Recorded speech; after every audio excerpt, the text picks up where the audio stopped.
Herkese iyi akşamlar diliyorum. İpek Yolu Belediyesi Kadın Aile Müdürlüğü ve Kültür Sosyal İşler Müdürlüğü'yle işbirliği halinde başlattığımız bugünkü ilk program olan hedefimiz olması gerekiyor. Yapılan istatistik çalışmalarda hedefi olan insanların başarı oranları daha yüksek oluyor.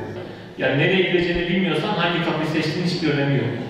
Yani bu anlamda nereye gideceğinizi bilmiyorsanız hangi kapıyı seçtiğinizin de hiçbir önemi olmuyor. Benim genel olarak tavsiyem bir hedef belirleyip o hedef doğrultusunda çalışmak gerekiyor.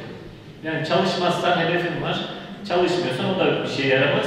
Bir çalışmadan başarıya ulaşma olasılığınız yok. Bu bölgede gerçekten çok böyle sancılı dönemler geçti. Hepinize başarılar diliyorum. Ailelerinize çok selamlar. Hoşça kalın.